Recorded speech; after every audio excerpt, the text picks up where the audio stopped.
Trochu statistiky fotbalu v Chrastavě po povodních. Sezónu 2011-2012 strávili fotbalisté kompletně v exilu mimo Chrastavu a málem sestoupili do okresního přeboru. Obsadili poslední nesestupovou příčku a umístili se daleko za například Novou Vsí či Béčkem Hrádku nad Nisou.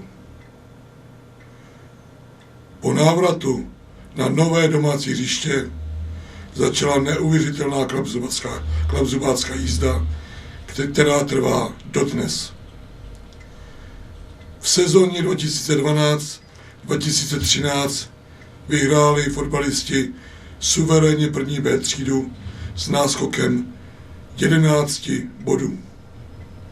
V sezóně 2013-2014 vyhráli fotbalisti s náskokem 7 bodů první A třídu. A v sezóně 2014-2015 obsadili druhé místo v krajském přeboru. Loni to vypadalo, že budou postupovat 2 mužstva. Proto jednalo už loni zastupitelstvo města o mimořádné podpoře. Na mimořádném zasedání tato podpora schválena nebyla, ale na druhém dalším zasedání podpora schválena byla. Obě ta zastupitelstva byla po dlouhých, bouřlivých diskuzích. Nicméně, když byla schválena podpora, další den přišla zpráva, že postupuje pouze jedno mužstvo a ta Chrastava zůstala nadále v krajském přeboru. Letošek se zapsal zlatým písmem do dějin Chrastavy, fotbalové Chrastavy. Chlapci všechno vyhráli s výjimkou jedné porážky a mají náskok 3 kola před koncem 17 bodů.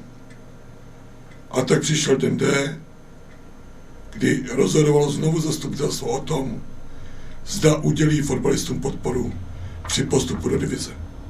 Tím dnem D bylo pondělí 23. května, na kdy bylo svoláno mimořádné zastupitelstvo, aby rozhodlo o poskytnutí finanční podpory fotbalistům Spartaku Chrastava na sezónu 2016-2017. Účast v divizi vklade zvýšené finanční nároky a proto vedení klubu požádalo město o tuto podporu. Zastupitelstvo města ji na mimořádném zasedání schválilo. Oddíl Kopané zcela jistě vyhrál letos krajský přebor. To znamená, že má právo postupu do divize. K tomuto se dostali žádost Spartak Chrastava, který podala předsedkyně Spartak paní Danuše Husáková a mimořádnou podporou oddílu Kopané v případě postupu do divize celkové výši 0,4 milionů korun na sezónu 16-17. Stanovisko starosty města k této žádosti, on jsem napsal své stanovisko, kdy tuto žádost podporuji. Dejte prosím o tomto budu hlasovat.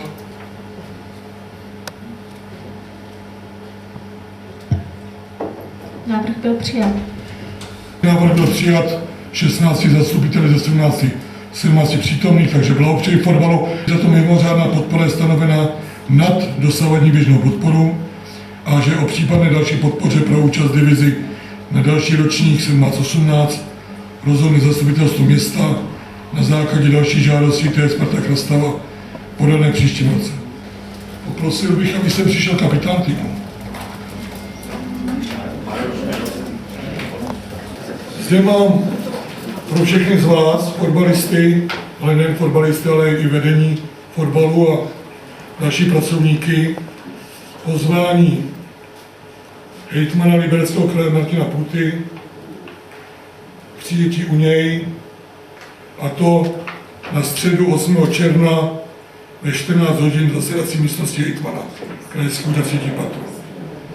Na vaši počest tento den poprvé v historii na krajském úřadu po celý den bude vlát vlajka města Chrastava. A pro vás mám ještě specialitu, jednou speciálně.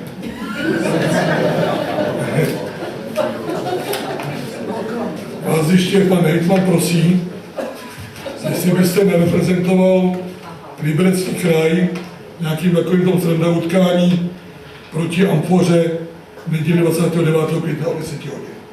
Co mám vyřídit? Že výborně.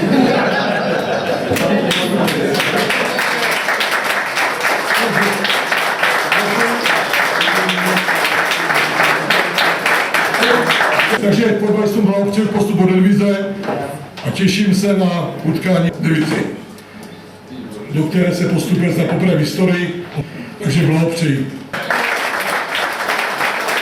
Popřejme tedy, aby fotbalisté v divizi naše město důstojně reprezentovali.